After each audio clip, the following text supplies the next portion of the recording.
I'm 𝗕𝗵𝗁, and you're listening to What the Heck FinTech, where you'll experience and learn that FinTech is FinLife. Let's get started.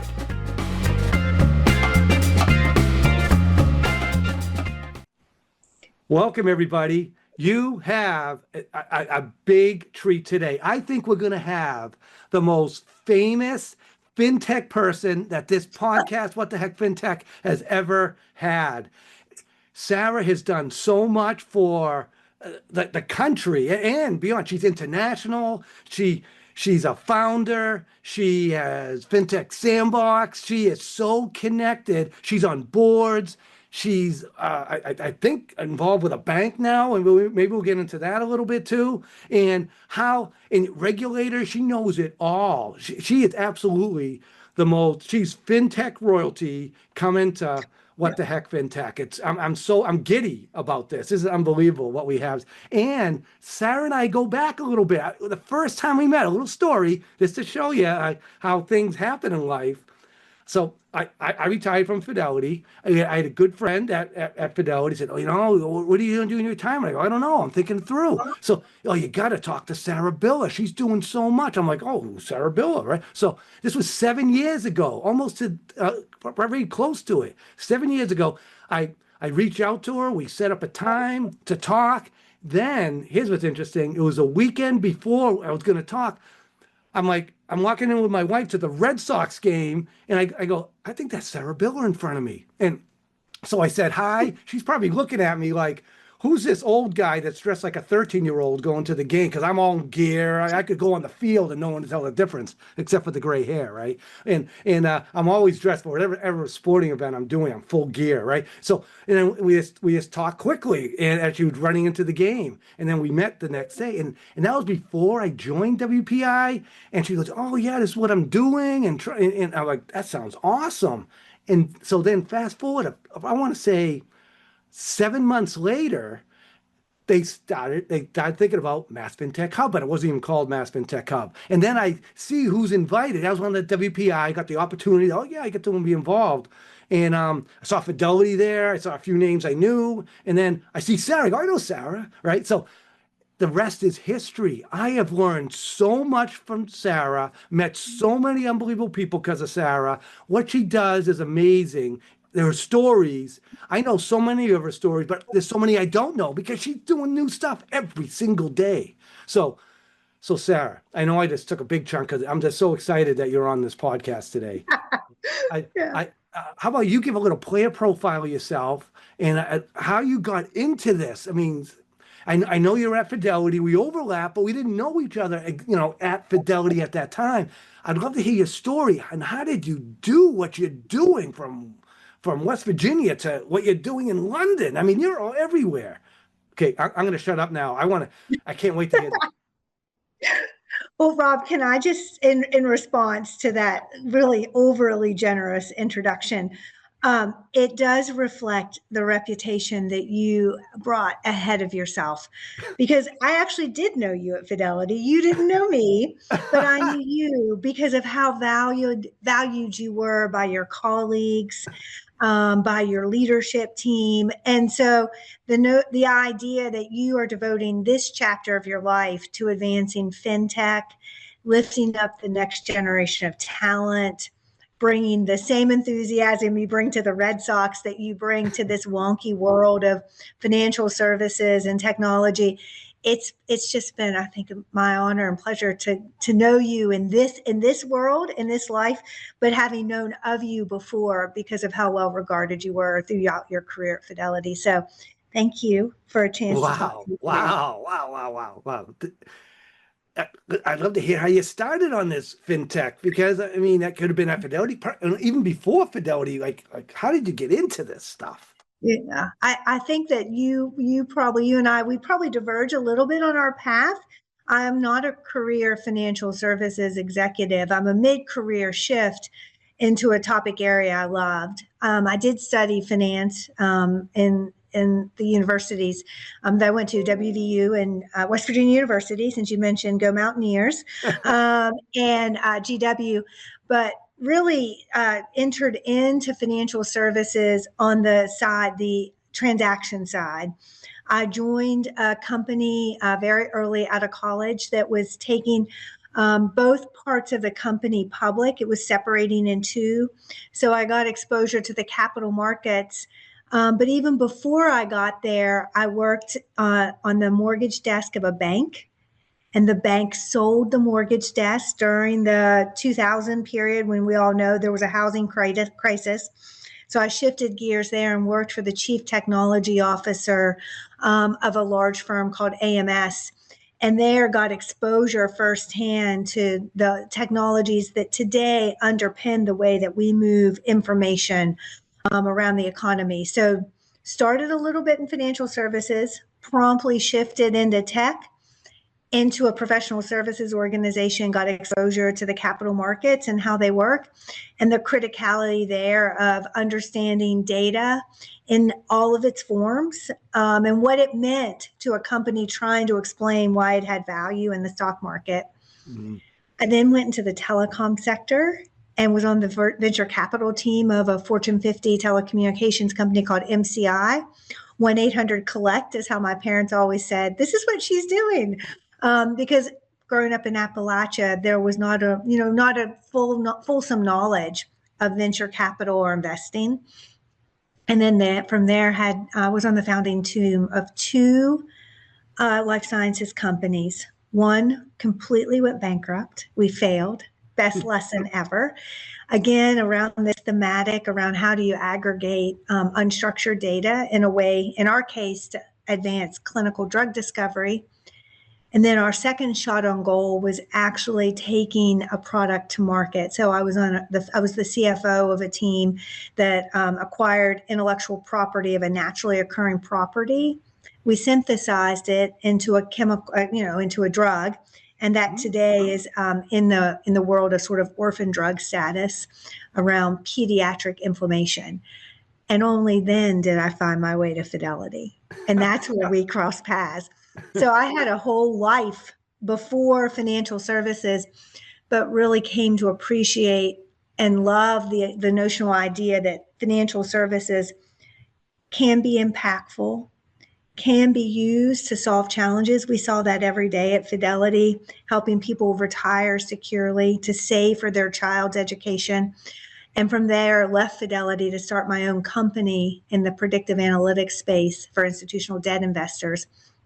And Rob, that was my springboard into intersecting technology in early stages of natural language processing, machine learning, to solve a challenge that then presented itself through the credit crisis. But as they say, it's not really history from there, right? You and I then came together to think about fintech in its most fullest extent. So long-winded way of saying I got here through a long and windy path. Yeah, and I think we all came all different paths, because fintech is FinLife. I mean, a lot of times it's more about the people than the actual tech. And like, how do you help people? And you do nothing but help people every day with what you're doing. And I'd love to hear the story. How did you meet David Jenkins and how you guys co-founded Fintech Sandbox? Because that's amazing, which led to Boston Fintech Week, which I'll let you tell that story. So unbelievable. Yeah, I'll let you take it from there. Rob, that's such a great question about how I met David Jenkins, because that really set you and I on this intersecting path. And it really fits with the origin story of Fintech Sandbox, then Mass Fintech Hub, and all this work that we do. So I had, as I said, was at Fidelity, really saw during the credit crisis and just before it actually, this need to begin to think about the aggregation of data differently.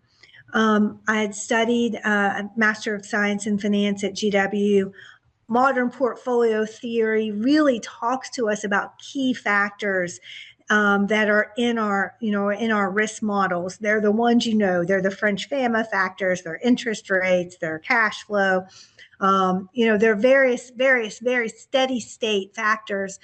And what I was very interested in was factors that were transient in nature and that were non-financial, that were also creating risk in the corporate bond sector. So investment grade bonds, high yield bonds, as well as the CDS marketplace. So again, that thesis of how can we look at things that were moving in the marketplace differently rather than remaining in a static positioning state with our models. And I left to build a company called Capital Market Exchange with some guys that I had worked with earlier in my career. It was a timely moment because we were beginning to understand that there was informational value, not just in the research reports that institutional bond investors were writing about, these portfolio managers, but the ability to lift that information up off the page and put it into a quantitative model. So just like we had looked at the factors that were impacting the way that a body, metabolizes a naturally occurring product to chemically synthesize it, and where did you hit the toxic, how toxic was it to the body depending on your weight and your sex and your age. There were a whole host of those very similar factors that, if you will, that same thinking could be applied to the bond market. My challenge was I couldn't get my hands on the data.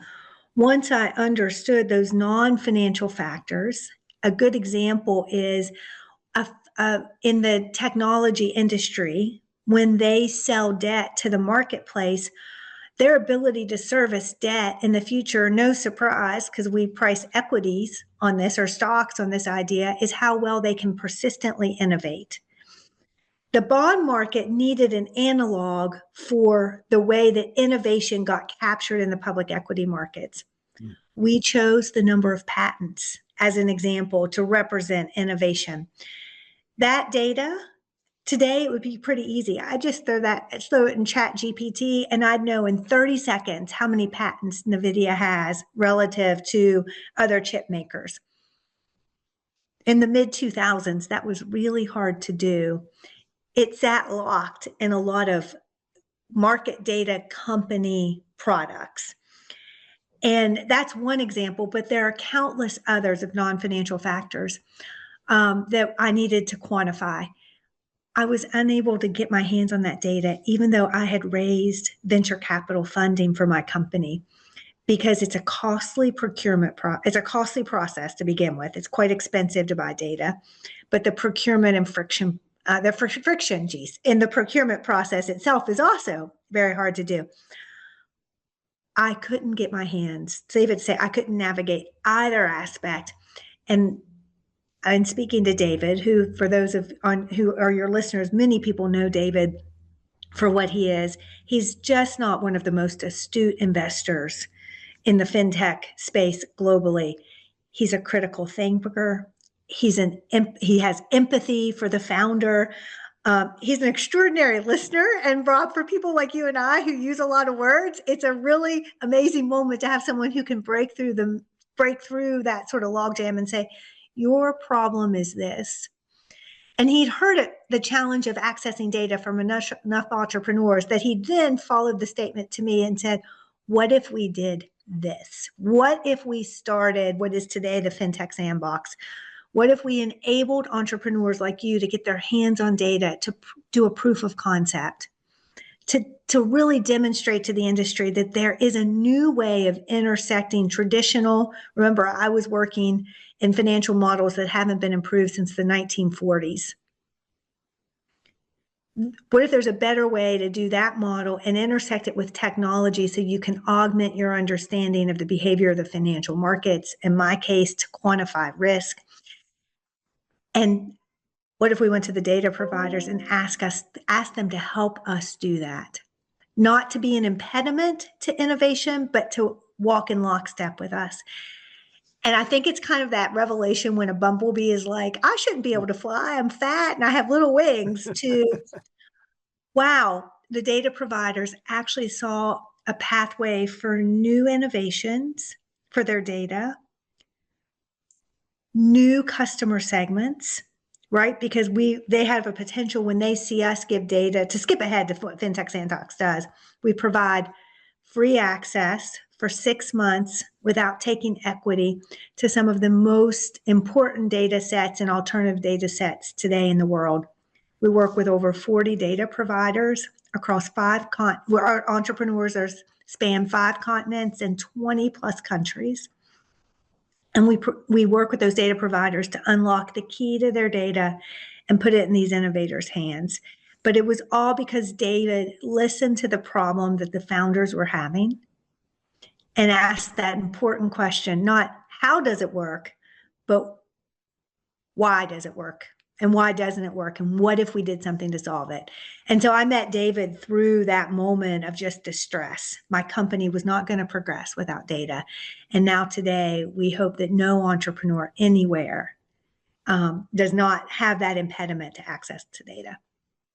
Wow. I mean, I remember my first time, I think it was the first Boston Fintech Week. I saw a panel and they were talking about, it was a startup, and I actually forget who the startup, it's probably a billionaire now, but going through the Fintech Sandbox and saying how data, he's doing all the coding. He actually said he was in a shed, he didn't need like a place. He was in a shed coding, but he said the biggest expense is data.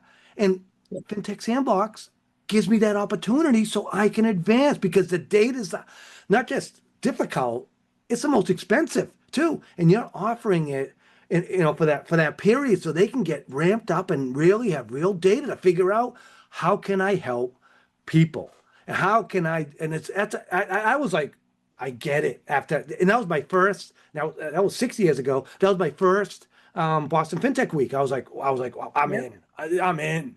Right. I was amazed. Yeah. And that entrepreneur, by the way, is one of the co-founders of FinTech Sandbox in my mind, in spirit. It's John Fawcett. He goes by yeah. Right? He built 𝗕𝗶𝗵, which was a crowdsourced hedge fund algorithm. It shared the returns with the individuals that were coding in the algorithm. So his access to data allowed him to build on this thesis to where he was acquired by 𝗕𝗶𝗵. After the acquisition, he went into Robinhood and led, again, the next level of equity trading for one of the firms that seeks to democratize access to the financial markets, right? And share in the value that's being created with the individuals who do that. Since you're such a beloved professor, Rob, I taught at Brandeis, right, at the graduate school in their fintech curriculum. And 𝗕𝗕𝗵 enabled my students to access their coding library. Because I thought at the graduate level, if you're really going to be a disciplined executive in financial services and fintech, you also needed to have the hands-on experience of coding. I can't tell you how many students hated me for making them code, but how invaluable Foss's give back to the community was, that he put their coding library into the hands of the next generation of builders, the next level of students. And so it all, Rob, comes full circle. You do a little bit of good here, and then the next person does good, and the next person. It's like those chains when you're in Starbucks and someone says, I'll buy your coffee. And then you're like, well, I'll buy the guys behind me and the guy behind me. That's the best of financial services, that we can create that value chain. Yeah, pay it forward, right? Help each other. It takes a village to figure this stuff out, and to figure out even who to talk to, and who can you talk to, and why would they want to talk to. And you offer that in so many different forums. And I'm going to pivot a little bit, but still stay with FinTech Sandbox. I mean, on a side note, your team's unbelievable. They get so much done, and they pull it off every single year, the most amazing week, and it's getting bigger and bigger and bigger. But you have a lot of international now coming into your FinTech Sandbox. You're in London making it happen. Like, how is that happening? Putting the Boston scene from West Virginia to Boston to London. Wow. Wow. Because you are the center of a core of individuals who themselves want to go out and do good. I see it already. We've tried to hire your students, as you know, because you have created this next generation of individuals who understand that the movement of capital, first off, we are a globally interconnected financial system. And the good that we do here in the United States has innovation ramifications across the globe. But conversely, in a lot of these, areas where they don't have the infrastructure hurdles, frankly, that we have, or the regulatory framing in which in the US you're confronted with when you try to be an innovator, those innovations are coming right back at us. When we work with an entrepreneur that's in Latin America or in East Africa, or maybe today, we had a great example is we actually were addressed at Boston FinTech Week 2 years ago by the Assistant Secretary General at NATO, because they saw that fintech innovation or innovation in financial services would be the first line of defense. And they were seeing that in Eastern Europe. The ability to avoid kinetic warfare, or men and women in the trenches on the ground, was to actually create strong, resilient, hardened economies and financial services systems. That exchange of value today, we're seeing happening at the Munich Security Conference, where U.S. innovation in financial services is helping NATO, and conversely coming back here. But it's true of our. I feel this way as a daughter of Appalachia, right? Of our underserved populations who may not always have access to the technologies that you and I have in Boston, that are, underserved or historically underserved from the financial literacy standpoint. We at FinTech Sandbox, Rob, you and I, and others that are participating in Mass FinTech Hub, are building that next generation of capability that makes sure that our financial services sector, no matter where we are, it works for everybody. That's a big important thing, right? It's good for our business. It works anytime and anywhere we are. You need not be in our urban areas or, in our financial centers to be part of this global system. And so that to me is sort of what's powered this dream of the curiosity about innovation that's happening in different segments, wanting to be always around the next generation of innovators, which means, frankly, 20 and 21-year-olds. And so there's a lot going on that rabbit holes that we could go down with that very question, like, wow, why global, why now? But I think its root is empowering innovation everywhere. Wow. So we hit the global side. Now I'm going to bring it back a little bit to the United States a little bit, because you travel, you talk to regulators, and you have that beautiful social responsible view of what's going on. What are you seeing? I know we talked about the Massachusetts area. Let's talk about outside now and the connections you have, and even back to West Virginia or wherever, because you're so connected. I'd love to hear your take on that. Where's our opportunities for fintech and to help more people?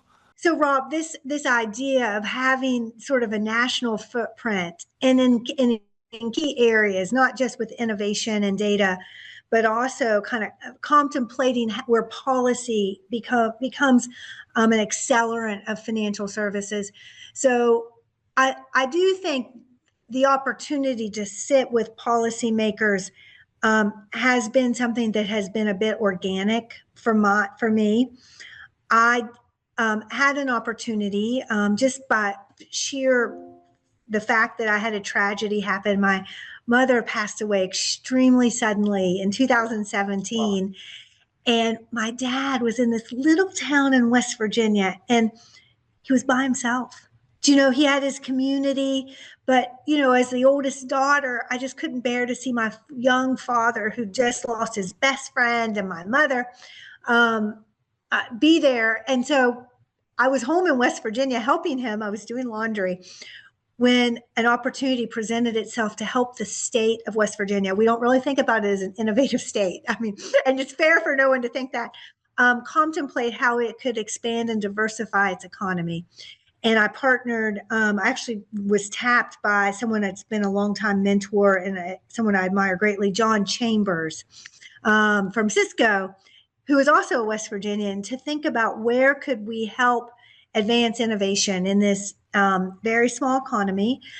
very much in a single, oftentimes thought of as a single economy because of its focus on extraction in the coal and timber areas. And John said, why don't we build an ecosystem where entrepreneurship can thrive?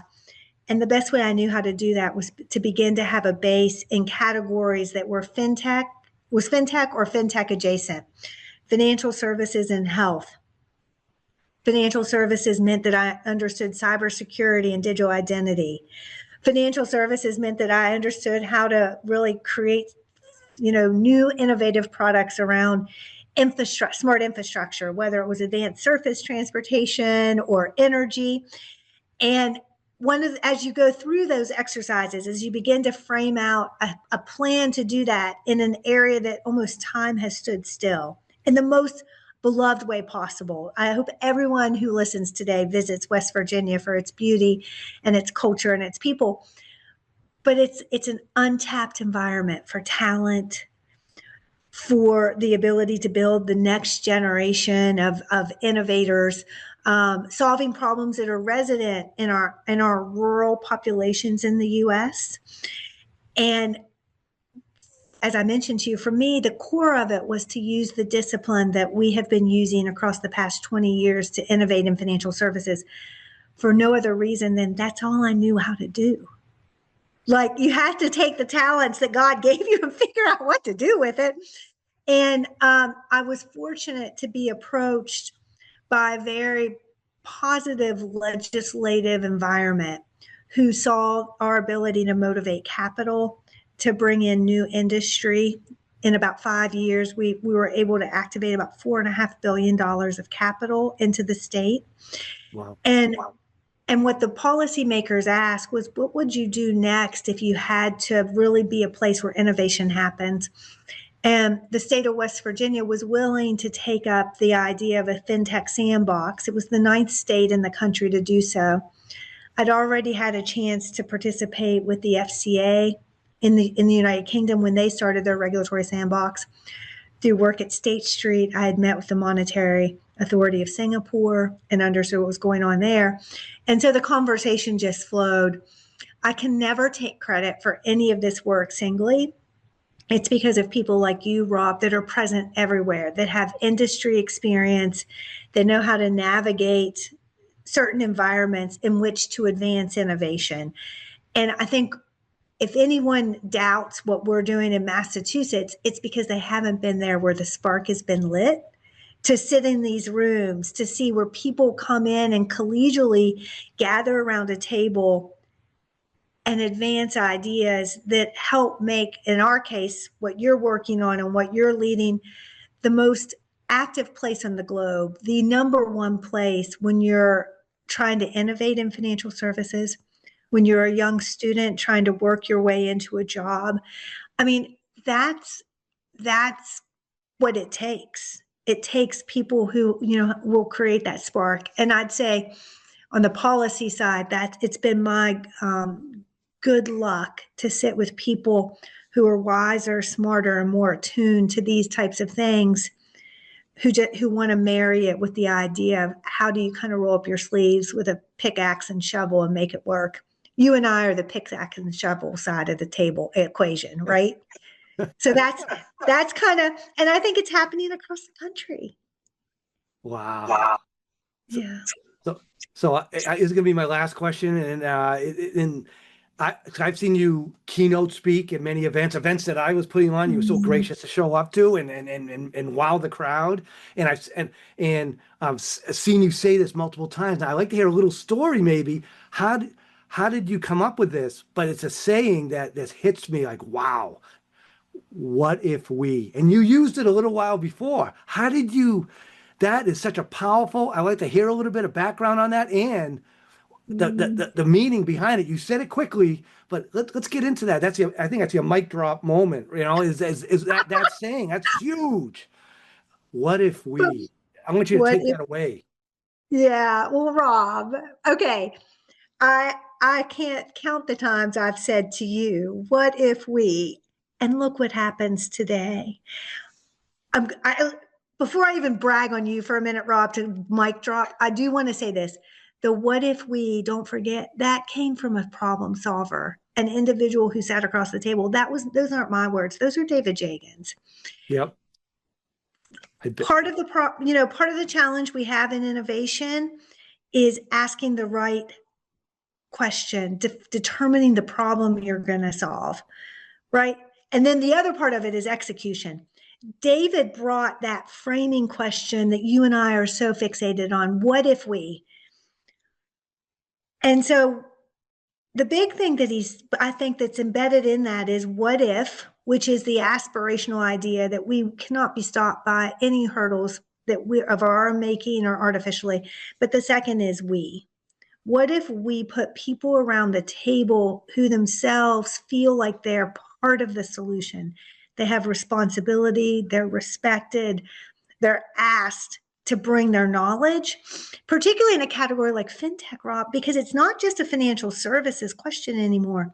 Fintech is embedded in our healthcare system. Fintech is embedded in the way that we move, supply chain. Fintech is helping our farmers grow food, right, and get it to market. And I think I would leave us with the idea that we is important here, and you are an architect of we. You, Rob, because you're doing this podcast, because you're bringing these students, these bright young minds to bear, to see themselves as part of the fintech community and the solution solvers.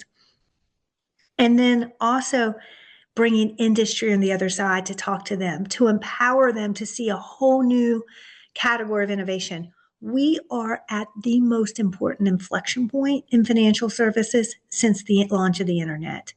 The whole movement of AI as an enabler in financial services is that, and I don't say it lightly, and I don't say it to kind of, be an echo chamber of what we're reading in the press.